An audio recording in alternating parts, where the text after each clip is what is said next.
Dans une petite ville tranquille de France, un phénomène étrange et terrifiant commença à se produire.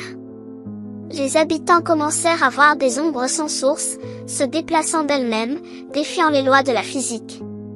Ces ombres n'étaient pas ordinaires. Elles semblaient avoir une volonté propre, se déplaçant contre la lumière, changeant de forme et de taille à volonté. Les gens étaient terrifiés, murmurant des histoires de fantômes et de malédictions. Un soir, le boulanger du village, Monsieur Carty, rentrait chez lui après une longue journée de travail.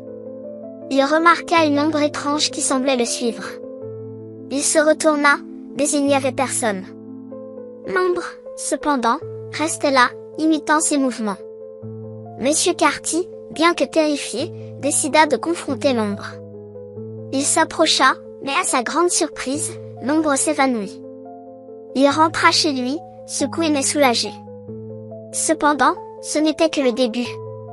Les ombres commencèrent à apparaître plus fréquemment, et elles semblaient devenir plus audacieuses. Elles commençaient à interagir avec le monde physique, déplaçant des objets, ouvrant des portes. La peur s'installa dans la ville. Les gens restaient chez eux, craignant les ombres invisibles. Malgré cela, les ombres continuaient à apparaître, semblaient se nourrir de la peur des habitants. L'histoire des ombres invisibles se propagea au-delà de la petite ville, attirant l'attention des médias et des chercheurs paranormaux. Cependant, personne ne pouvait expliquer ni arrêter le phénomène. Finalement, la ville fut abandonnée, laissée aux ombres.